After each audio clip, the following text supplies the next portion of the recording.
Hello students, तो pair of linear equation in two variables हम कर रहे थे एनसीईआरटी एग्जाम्पलर से और हमारी एक्सरसाइज चल रही थी 3.2। जो बच्चे नए हैं चैनल पे जाइए, डिस्क्रिप्शन में लिंक दिया हुआ है या आप कमेंट सेक्शन जाके चेक कर लीजिए। बच्चों कमेंट करके मैंने पिन कर दिया है, ठीक है। आपके सिलेबस का लिंक वहाँ पर पिन है, वहीं पर आपको NCERT exemplar pair of linear equation in two variables का भी लिंक मिल जाएगा। वहाँ क्लिक करिए, पूरा प्लेलिस्ट खुल के आ जाएगा, ठीक है। तो जाइए नीचे डिस्क्रिप्शन चेक करिए या कॉमेंट सेक्शन करिए चेक, ठीक है। दोनों जगह मैंने आपका लिंक पेस्ट कर दिया है, ओके, और कमेंट में मैंने पिन कर दिया। तो जो नए बच्चे हैं जिनको एग्जाम्पलर मिला है, मैं आपको बता दूं बच्चों, एग्जाम्पलर करने से पहले आपको एनसीईआरटी आना ही चाहिए, ओके। तो अगर आपने एनसीईआरटी के कॉन्सेप्ट पढ़े हैं, एनसीईआरटी आपको आता है अच्छे से, या आरडी शर्मा से आपने एग्जाम्पल्स वगैरह पढ़े हैं, आपको थोड़ा बहुत नॉलेज है इस चैप्टर का, तो आप स्टार्ट कर सकते हो आराम से एनसीईआरटी एग्जाम्पलर, ठीक है। बट एनसीईआरटी एटलीस्ट कम से कम आनी ही चाहिए, तब आप एग्जाम्पलर करें तो आपको बहुत अच्छे रिजल्ट मिलेंगे, चीज़ें बहुत अच्छी तरीके से समझ में आएंगी। तो स्टार्ट करते हैं हम। लास्ट वीडियो में हमने क्वेश्चन नंबर 3 का थर्ड पार्ट तक कर लिया था, ठीक है। तो इस वीडियो में हम लेंगे क्वेश्चन नंबर 3 का फोर्थ पार्ट, ठीक है स्टूडेंट्स। तो इस पार्ट में ये हमारा एक्चुअल में कल हमने कर लिया था, बट मेमोरी खत्म हो गई थी कैमरे की, तो ये रिकॉर्ड नहीं हो पाया। चलो जो भी हो, ठीक है। तो इस क्वेश्चन में पूछता था कि ये जो पेयर ऑफ लीनियर इक्वेशंस दी हुई हैं, ठीक है, दो इक्वेशंस, ये कंसिस्टेंट हैं कि नहीं है, ठीक है। तो इसका आंसर हमारा नो आया था। कैसे? ध्यान से चेक करो। ये फर्स्ट इक्वेशन तो हम एज इट इज कॉपी कर लेते हैं, x plus 3y is equals to 11, और इस इक्वेशन को हम क्या करते हैं, बोथ साइड 2 से डिवाइड कर देते हैं, ठीक है ना। तो देखिए हमने यहाँ लेफ्ट में 2 से डिवाइड किया और राइट में, अगर किसी इक्वेशन में हम किसी नंबर से बोथ साइड डिवाइड कर देते हैं तो उस इक्वेशन पे फर्क नहीं पड़ता है। मैथ्स में ऐसा अलाउड है कि आप किसी भी नंबर से उठा के दोनों तरफ LHS में भी और RHS में भी आप किसी भी नंबर से डिवाइड लगा सकते हैं, ठीक है। तो ये 2 से 2 कैंसिल हो गया और 2 1 जा और ये 2 11 जा, कितना आ गया यहाँ पर 2x plus 6y is equals to 11। अब इसमें एक खास बात ध्यान देने वाली है कि कोई स्टूडेंट क्या सोचेगा कि इस इक्वेशन में 2 से मल्टीप्लाई कर दिया तो ऐसा आ गया। नहीं नहीं नहीं नहीं, और वो जवाब दे देगा क्या आपका, इनफाइनाइटली मेनी सॉल्यूशंस, क्योंकि इनफाइनाइटली मेनी सॉल्यूशंस में क्या करते थे, एक इक्वेशन को किसी नंबर से मल्टीप्लाई करते थे तो दूसरी आ जाती थी। लेकिन ध्यान से चेक करिए, इसको 2 से मल्टीप्लाई किया है जब हमने, अगर आप करोगे इसको तो क्या मिलेगा, 2x फिर 2 3 6y, फिर यहाँ क्या मिलना चाहिए 22, लेकिन हमारे पास क्या है 2x plus 6y is equals to 11। तो इस बात का ध्यान रखना है, यानी कि इनफाइनाइटली मेनी सॉल्यूशन तो नहीं होगा। तो आप चेक कर लीजिए ना क्या दिक्कत होगा, आइए चेक करते हैं। तो a1 अपॉन a2 कितना हो जाएगा, x का कोफिशिएंट क्या है यहाँ 1, x का कोफिशिएंट यहाँ 2, तो a1 अपॉन a2 कितना है 1 upon 2। b1 upon b2 check करिए, b1 अपॉन b2, b1 क्या है y का कोफिशिएंट 3 और b2 क्या है y का कोफिशिएंट 6, ये भी क्या हो गया 1 अपॉन 2 हो गया। Let us say this is equation 1, this is equation 2, now we will find c1 upon c2। तो c1 upon c2 is equals to what is c1 11 and what is c2 11, और 11 से 11 कैंसिल हो जाएगा, 1 upon 1 आ जाएगा, जिसको आप 1 भी बोल सकते हो या 1 अपॉन 1 बोल दो, कोई फर्क नहीं पड़ता है। This is equation 3।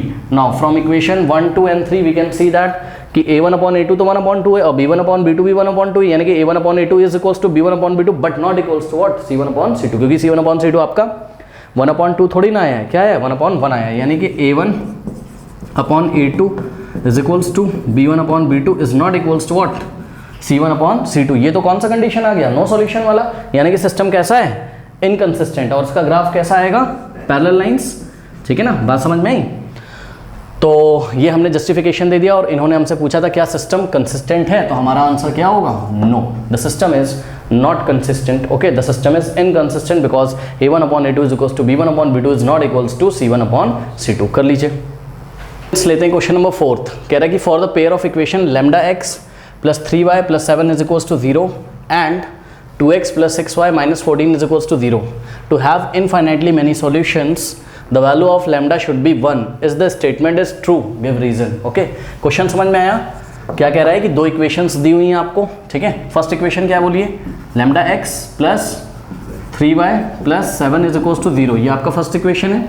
और सेकेंड इक्वेशन क्या है कि 2x plus 6y minus 14 is equals to 0, ठीक है। तो ये फर्स्ट इक्वेशन है और ये आपकी सेकंड इक्वेशन है। कह रहा है कि इन दोनों इक्वेशन के इनफाइनाइटली मेनी सॉल्यूशंस हों, इसके लिए लैम्डा की वैल्यू 1 होनी चाहिए, लैम्डा शुड बी 1।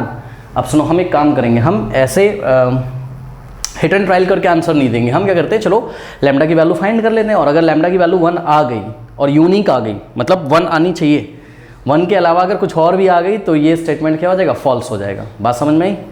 ठीक है। तो इनफाइनाइटली मेनी सॉल्यूशंस के लिए कंडीशन क्या होती है वो लगाकर हम आइए जरा अपना लैम्डा हम निकालते हैं और देखते हैं क्या 1 आ रहा है कि नहीं, तब बोलेंगे भाई ये ट्रू है कि फॉल्स है।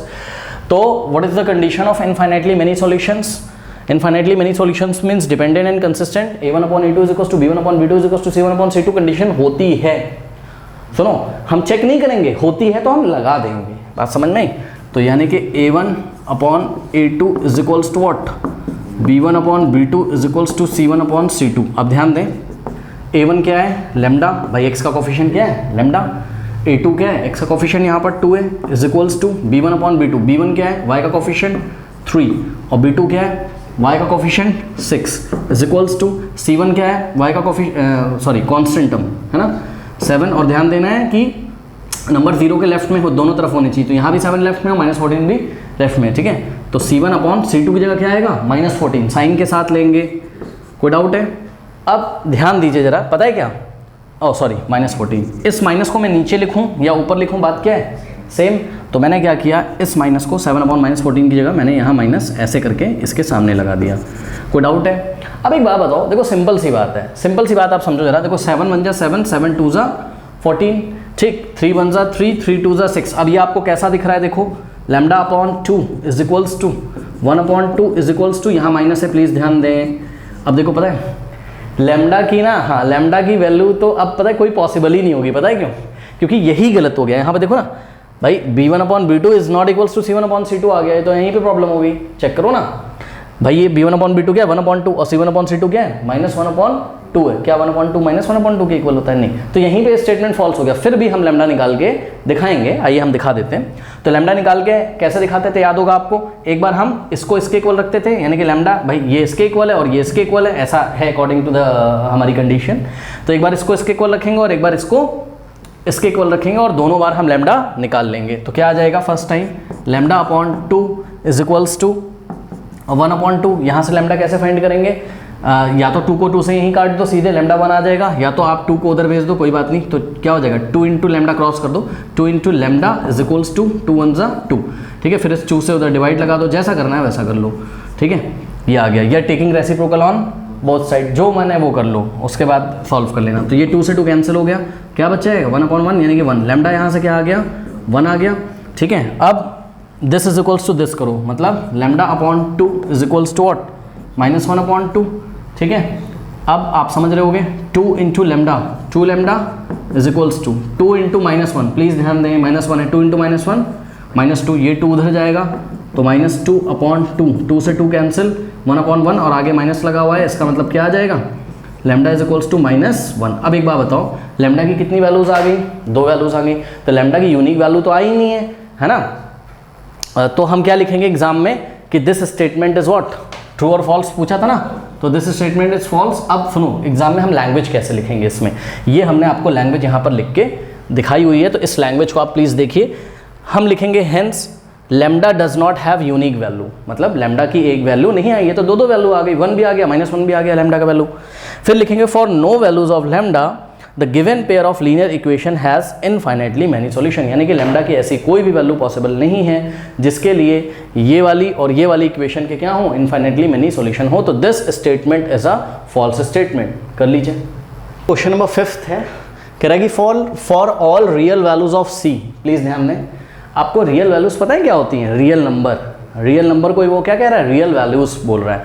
रियल नंबर क्या होते हैं? नंबर लाइन पे जितने भी नंबर होते हैं वो रियल नंबर होते हैं, चाहे वो रैशनल नंबर हो चाहे इरेशनल नंबर हो। जैसे √2 भी रियल है, 1.03 भी रियल है, 9.99 भी रियल है, 1 लाख भी रियल है, 1000 भी रियल है, ये सब रियल नंबर है, ठीक है ना। 1/2 भी रियल नंबर है, -3.2 भी रियल नंबर है, ये बात ठीक। तो वो क्या कह रहा है, फोकस करें आप क्वेश्चन पे, कह रहा है for all real values of C, मतलब सी की वो कह रहा है कि कुछ भी रियल वैल्यू ले लें हम, तो क्या हो जाता है? कह रहा है कि the pair of equation x - 2y = 8 and 5x - 10y = c have a unique solution, justify your answer as a true और फॉल्स। ओके, तो सॉल्यूशन अगर हम इसका करें तो फर्स्ट इक्वेशन क्या है? x - 2y = 8, ठीक है, 5x - 10y = c। देखो बात थोड़ा सा समझो, वो क्या कहना चाहते हैं? वो कहना चाहते हैं क्या कि c की किसी भी रियल वैल्यू के लिए ये वाली इक्वेशन, ये फर्स्ट है, और ये वाली इक्वेशन, इस इक्वेशन का क्या यूनिक सॉल्यूशन आ जाएगा। ठीक है, तो जवाब है नहीं। पता है कैसे, हम आपको भी दिखाते हैं इसमें। सी आप चूज करिए अपने मन से। यहाँ पर देखो मैं बता रहा हूँ, समझो जरा।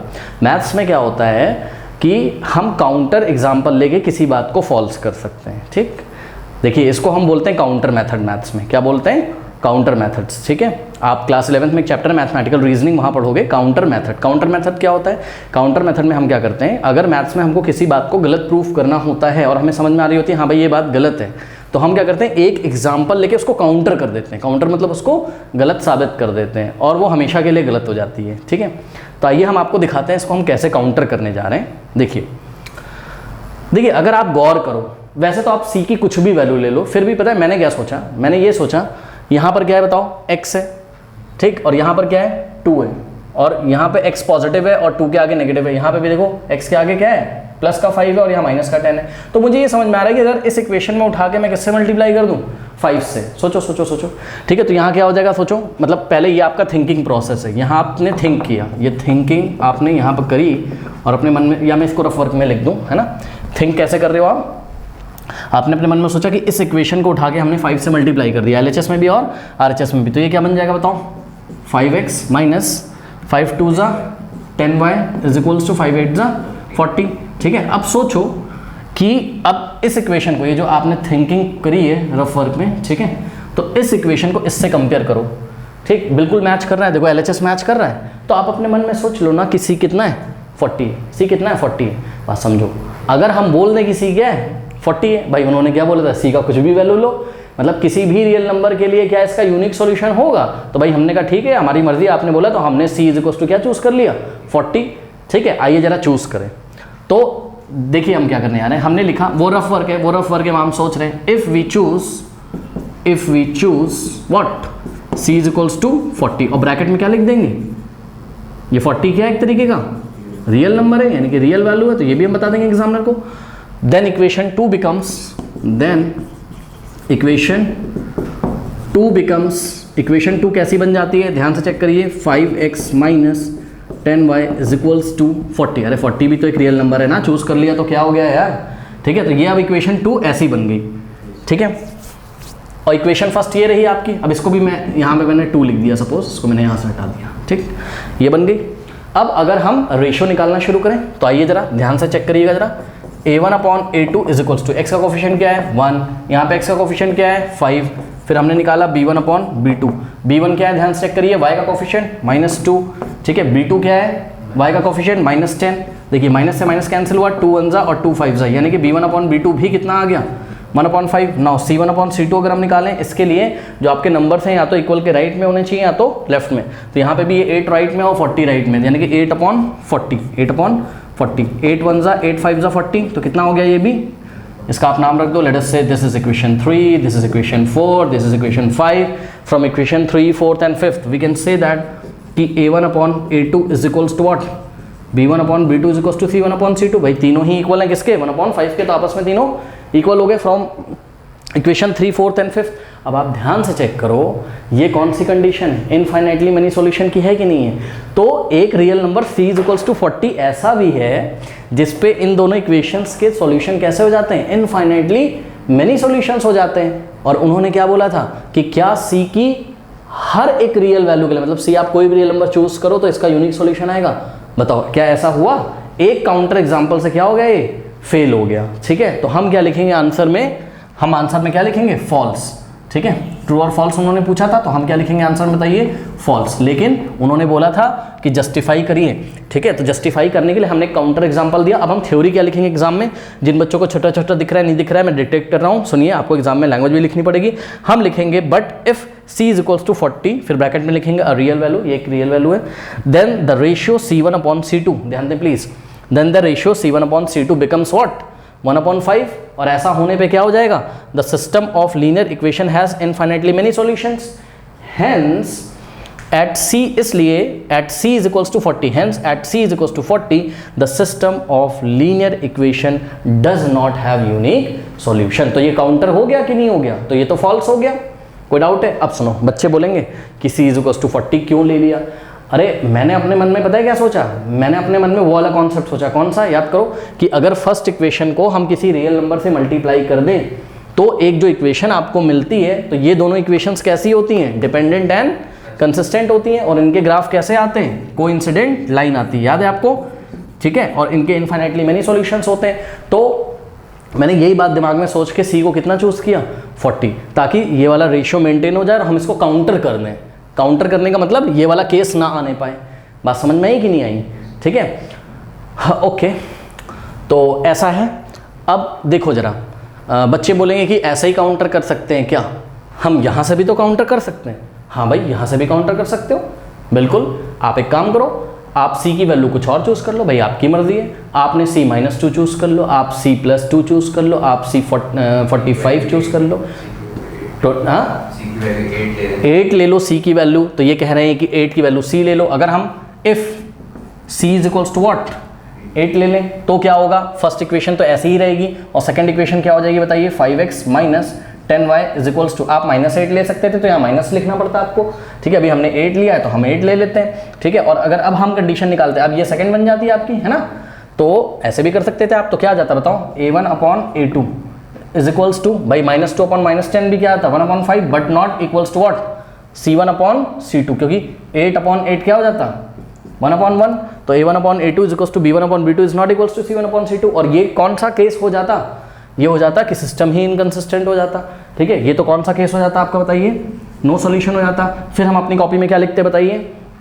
ये पहले फॉल्स लिखते, फिर रीजन क्या देते, हम रीजन देते कि if c is equals to 8, फिर लिखते the real number, then the ratio c1/c2 becomes 1/1, the system of linear equation has no solution, the system is inconsistent, hence at c is equals to 8 the system of linear equation does not have a unique solution।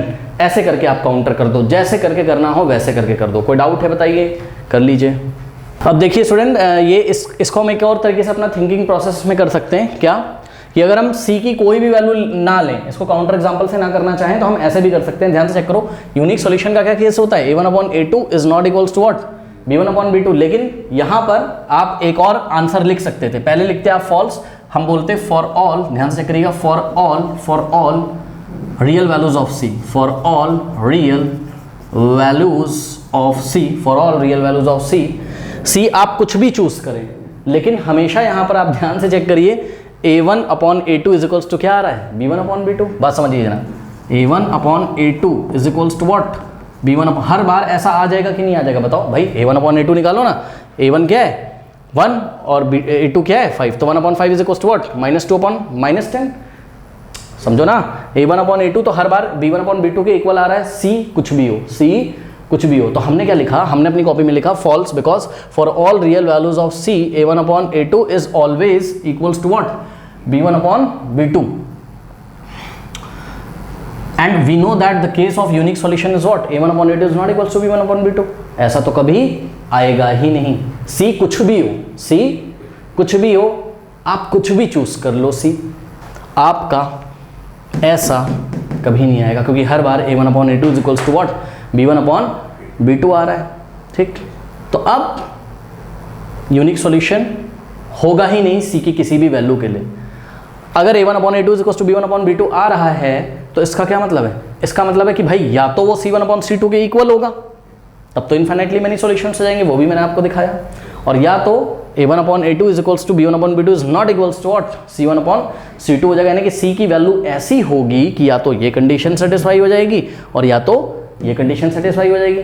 बात समझ, ये कभी नहीं होने वाली, क्योंकि इसमें तो a1/a2 is not equals to b1/b2 आता था, और for any value of c आप c कुछ भी चूज कर लो, a1/a2 is equals to b1/b2 ही आएगा। इसका मतलब there is no real value of c exist for which the system have unique solution. So this statement is a false statement. कर लीजिए एक्सरसाइज 3.2 का last question, that is question number 6। कह रहा है the line represented by x is equals to 7 is parallel to the x axis. Answer is no, क्योंकि x is equals to something किसके parallel होता है, y एक्सिस के, ठीक है। तो आइए हम आपको दिखा देते हैं, ये देखिए ध्यान से, ये हमने बनाया अपना कार्टेशियन प्लेन, ओके, 1 2 3 4 5 और यहाँ पे 6 और ये 7, इसी तरीके से -1 -2 -3 एंड सो ऑन टू, ये हो गया y डैश, और ये हो गया आपके पास x डैश, फिर 1 2 3 एंड सो ऑन टू, इसी तरीके से और -1 -2 इस तरह के। अब x इज इक्वल टू क्या दिया हुआ है +7, इसका मतलब x is equal to something, जो लाइन होती है वो किसके पैरेलल होती है, y एक्सिस की, ये बात तो पता है ना। तो हम x इज इक्वल टू 7 है, यानी कि ऑरिजिन से हम कहाँ जाएंगे, x इज इक्वल टू +7 है, ध्यान दें, तो राइट में जाएंगे और 7 पे पहुँचेंगे और यहाँ पर एक लाइन ड्रॉ करेंगे, ठीक है। और ये जो लाइन होगी, इस लाइन की इक्वेशन क्या होगी, x इज इक्वल्स टू 7, और ये जो लाइन आपने बनाई x इज इक्वल्स टू 7 वाली लाइन, ये लाइन किसके पैरेलल है, y एक्सिस के पैरेलल है, ठीक है ना। तो ध्यान से चेक करिए, अगर ये y एक्सिस के पैरेलल है तो ये x एक्सिस पे परपेंडिकुलर भी तो है भाई, चेक करो, ये x एक्सिस पे परपेंडिकुलर 90 डिग्री भी तो बना रही है ना। तो हम एग्जाम में क्या बोलेंगे, हम आंसर कैसे करेंगे, देखिए हम आंसर ऐसे करेंगे, हम लिखेंगे नॉट ट्रू, सबसे पहले लिखेंगे नॉट ट्रू, फिर लिखेंगे biographically we observe that x is equal to 7 line, मतलब ये जो लाइन है जिसकी equation x is equal to 7 है, x is equal to 7 line is parallel to the y axis, is parallel to the y axis, ये y axis के parallel है, यहीं पे नहीं छोड़ना है। आप ये भी बताइए उसको कि and perpendicular to the x axis, तो इससे आपका इंप्रेशन थोड़ा अच्छा होगा, आपको पता चलेगा हाँ भाई नॉलेज है बच्चे को, ठीक है।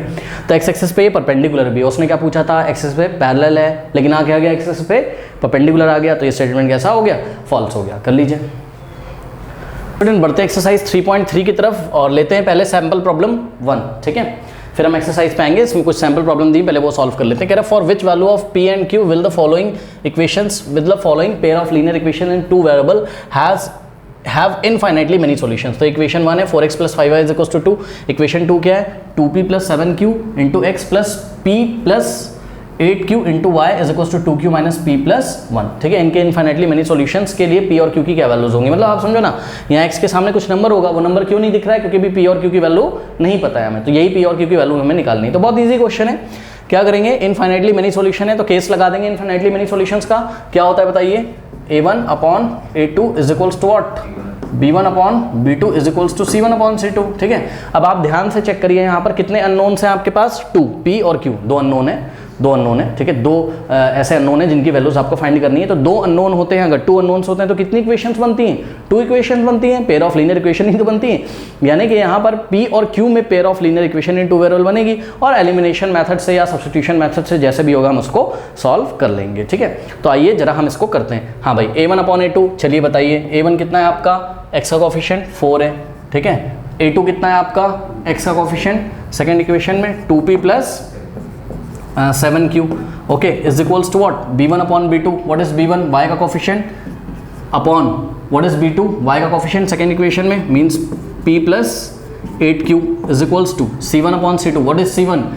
ध्यान से चेक करिए कि फर्स्ट इक्वेशन में नंबर आपका राइट हैंड साइड है, हाँ है, सेकेंड इक्वेशन में भी नंबर राइट हैंड साइड है, हाँ है। ध्यान से चेक करिए, ये जो पूरा लिखा हुआ है, ठीक है, ये राइट में है और उसके साथ ना तो x है ना तो y, यानी कि एक तरीके का क्या है नंबर, तो c2 की जगह क्या आ जाएगा, 2q - p + 1, तो ये हो जाएगा क्या, c1 की जगह क्या आएगा पहले बताइए, 2/c2 की जगह क्या आएगा, 2q - p + 1। अब सभी बच्चे ध्यान दें, जब ऐसा टाइप का आपको मिल जाए तो p और q में दो इक्वेशन बनानी, तो आप क्या करो, प्लीज फोकस करें, बीच वाले को कॉमन करो। क्या मैंने बोला, बीच वाले को कॉमन करो, मतलब एक बार इन दोनों को लेके पेयर बनाओ और एक बार इन दोनों को लेके पेयर बनाओ। तो सबसे पहले इन दोनों को लो, ठीक है।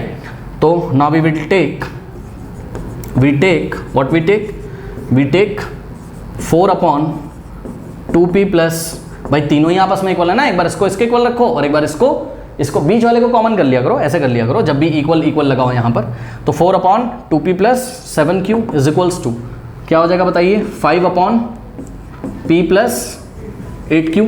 अब इसको सॉल्व करना आता है आपको, कैसे करेंगे बताइए, हाँ क्रॉस मल्टीप्लिकेशन कर लीजिए, तो ये 4 इससे मल्टीप्लाई होगा तो क्या हो जाएगा 4 × p + 8q, फिर क्या लगा देंगे बीच में इक्वल्स टू, फिर दिस इंटू 5, यानी कि 5 × दिस, तो 5 × व्हाट, 5 × ब्रैकेट में 2p + 7q। कोई डाउट हो तो बताइए। अब इसको थोड़ा सा आप सिंप्लीफाई कर लीजिए, तो 4 × p क्या होता है, 4p + 4 8 = 32q is equal to 5 2 = 10 और साथ में p और प्लस 5 7 क्या होता है 35q, ठीक है। कोई डाउट है बताइए इसमें। हाँ, अब क्या करेंगे, अब p वाले को इधर लेके आइए p के पास, ठीक है। तो क्या हो जाएगा, ये ध्यान से चेक करो, 4p - 10p, ये 10p राइट लेफ्ट में जाएगा ना, तो क्या हो जाएगा माइनस का साइन, और क्या था लेफ्ट में, क्या बचा था बताओ, 32q, और 35q को लेफ्ट में लेके आइए, तो -35q is equals to what, 0। कोई डाउट है बताइए, सॉल्व करते हैं। हाँ भाई 4p minus 10p minus 6p, अरे 4 माइनस 10 माइनस 6 तो होता है और साथ में आएगा p, ठीक है। तो ये हो गया। अब 32 माइनस 35, 32 माइनस 35 क्या होता है, माइनस 3 होता है, तो ये आ गया आपके पास माइनस 3 और साथ में क्या आ गया, q इज इक्वल्स टू 0। अब ध्यान दें प्लीज़, यहाँ से हमने क्या किया, -1 से बोथ साइड मल्टीप्लाई कर दीजिए, या -1 आप कॉमन ले लीजिए, ठीक है। -3 कॉमन ले लो, चलो -3 कॉमन ले सकते हो आप। -3 कॉमन लोगे तो यहाँ साइन कैसा हो जाएगा, पॉजिटिव, और 3 2 जा 6 हो जाएगा, तो ये जाएगा 2p और प्लस -3 बाहर चला गया, तो क्या बचेगा केवल q, वो भी कैसा, पॉजिटिव का। कोई डाउट है बताओ। अब पता है यहाँ आप मैथमेटिकल रीजनिंग करिए, कैसे, दो चीज़ों का प्रोडक्ट क्या है, 0 है, किसका किसका, -3 का और 2p प्लस q का। तो दो चीज़ों का अगर प्रोडक्ट 0 होता है तो या तो पहला 0 होगा या तो दूसरा 0 होगा, और सबको पता है कि -3 तो 0 नहीं होता है, पूरी दुनिया को पता है भाई -3 0 थोड़ा ना होता है। तो since -3 can't be equal to what, 0, therefore इसको 0 होना पड़ेगा। तो देयरफॉर या this implies what, this imply as -3 is not equals to 0, तो दिस इम्प्लाइज व्हाट कि इसको 0 होना पड़ेगा, यानी कि 2p और plus q is equals to 0। तो एक इक्वेशन आपकी यहाँ से बन गई। अब एक इक्वेशन हम और बनाएंगे और दोनों को एलिमिनेशन मेथड से सॉल्व कर लेंगे, तो p और q आ जाएगा। पहले इतना कर लीजिए स्टूडेंट्स, ये p और q में जो इक्वेशन आई थी 2p plus q is equals to 0, ये मैंने 1 बना के यहाँ साइड में लिख के रख दी है, ठीक है। अब क्या करेंगे, इसको और इसको लेंगे, तो क्या हो जाएगा, now we will take what 5 upon p plus 8q is equals to 2 upon 2q minus p plus 1। Cross multiplication करिए, क्या हो जाएगा, 5 इंटू दिस, इसको ब्रैकेट में रख दो, तो 5 into 2q minus p plus 1 is equals to, हाँ भाई दिस इंटू 2 करो या 2 इंटू दिस करो, बात क्या है सेम, तो 2 इंटू दिस यानी कि p प्लस 8q। सॉल्व करते हैं, क्या हो जाएगा, 5 2 जा 10q और प्लस माइनस माइनस और 5 इंटू p 5p, ठीक है, और प्लस प्लस प्लस और 5 1 जा 5 is equals to 2 into p 2p और प्लस 2 8 जा कितना हो जाएगा 16q। कोई डाउट है बताइए। हाँ, अब ध्यान से चेक करिए, क्या हो जाएगा आपके पास 10q। नाउ q का टर्म राइट हैंड साइड से कहाँ लाएंगे, लेफ्ट हैंड साइड में, तो क्या हो जाएगा -16q, q को q के पास ले आए, q वाले टर्म को q वाले के पास ले आए। अब क्या बचा है यहाँ -p, और ध्यान दें 2p को भी लेफ्ट में लेके आएंगे तो क्या हो जाएगा -2p। कोई डाउट है बताइए। और एक चीज़ और ध्यान रहे, अभी भी लेफ्ट में क्या बचा हुआ है, +5 बचा हुआ है, और इस +5 को मैंने कहाँ ट्रांसफर कर दिया, राइट हैंड साइड। कोई दिक्कत है, तो ये +5 राइट हैंड साइड जाएगा तो क्या हो जाएगा -5 हो जाएगा, तो यहाँ ये हो गया जाके -5। ठीक, अब इसको सॉल्व करते हैं। हाँ भाई, प्लस माइनस माइनस साइन लगेगा बड़े नंबर का, q वाला टर्म q वाले से सब्ट्रैक्ट होगा, क्या आएगा आंसर -6q। ठीक है, माइनस माइनस प्लस साइन लगेगा बड़े नंबर का, 5 + 2 7 होता है, तो -7p इज इक्वल्स टू -5। कोई डाउट है बताइए। अब अगर हम यहाँ से माइनस कॉमन ले लें, -1 अगर हमने यहाँ से कॉमन ले लिया, कॉमन लेने का मतलब -1 कॉमन ले लिया, ठीक है, तो ये 6q पॉजिटिव हो जाएगा और 7p भी क्या हो जाएगा, पॉजिटिव हो जाएगा, साइन चेंज हो जाएंगे, -1 कॉमन लिया और यहाँ पर क्या हो जाएगा -5। नाउ अब -1 से बोथ साइड मल्टीप्लाई कर दें, या आप सिंपल सोचो ये माइनस माइनस कट जाएगा, जो करना कर लो।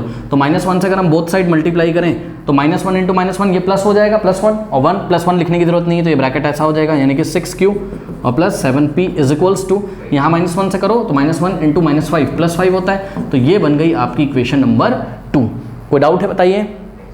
हाँ, अब आप क्या करो, आपके पास इक्वेशन 1 है और इक्वेशन 2 है, तो एलिमिनेशन मेथड से हम इसको सॉल्व कर सकते हैं कि नहीं, बताइए कैसे। इक्वेशन 1 को हम किससे मल्टीप्लाई कर दें, 7 से, 7 से कर दें, या किससे करना चाहते हो, क्यू को किसको एलिमिनेट करना चाहते हो। हाँ, एक काम करो ना, देखो ध्यान से चेक करो, इसको थोड़ा सा पहले ऐसे लिख लो, क्यू का टर्म पहले और पी का टर्म बाद में, ठीक है, तो ऐसे करके देखिए, क्योंकि यहाँ पर क्यू का टर्म पहले और पी का टर्म बाद में, तो हमने इसको क्या लिखा, q + 2p is equals to 0, ये बन गई फर्स्ट। हम इसको ऐसे भी लिख सकते थे रीअरेंज करके। अब ध्यान से चेक करो कि यहाँ पर q का कोफिशिएंट कितना है, 1, यहाँ पर कितना है 6, तो हम सिंपली इसको किससे मल्टीप्लाई कर दें, 6 से, और इसको 1 से करेंगे तो इतना ही आ जाएगा। हाँ भाई, इस इक्वेशन को 6 से करिए मल्टीप्लाई, चलिए क्या आ जाएगा बताइए फर्स्ट इक्वेशन। हाँ, 6q और प्लस 6 2 ज़ा 12, 12p इज इक्वल्स टू 6 0 ज़ा 0, तो ये आपकी पहली इक्वेशन है। और दूसरी इक्वेशन इसके नीचे ऐसे ही कॉपी कर दीजिए, एलिमिनेशन मेथड सभी बच्चों को आता होगा, एनसीईआरटी पढ़ के आइए, ठीक है। 6q + 7p is equals to what, 5। अब क्या करेंगे, फर्स्ट में से सेकंड सब्ट्रैक्ट कर देंगे, क्यों, क्योंकि 6q भी यहाँ भी पॉजिटिव है, यहाँ भी पॉजिटिव है, तो हमने क्या किया, जब साइन सेम होते हैं तो हम सब्ट्रैक्ट करते हैं, ठीक है, तो यहाँ से हमने माइनस किया। अब 6q पॉजिटिव और 6q नेगेटिव, ये कैंसिल हो गया। और ध्यान से चेक करिए, 12p और 7 के सामने कौन सा साइन माना जाएगा, नेगेटिव, तो 12p माइनस 7p क्या आ जाएगा, 5p। और ध्यान दें प्लीज़, ध्यान दें, ये वाले 5 के आगे अब क्या माना जाएगा, माइनस, यानी कि 0 और -5 क्या होता है, -5। तो ये हो गया आपके पास क्या, -5। अब ये वाला 5 उधर जाके डिवाइड लगा देगा तो क्या आ जाएगा, p = -5 तो पहले से ही था, और ये वाला 5 उधर जाएगा तो डिवाइड लगा देगा, तो 5 से 5 कैंसिल, और p की वैल्यू क्या आ गई, -1।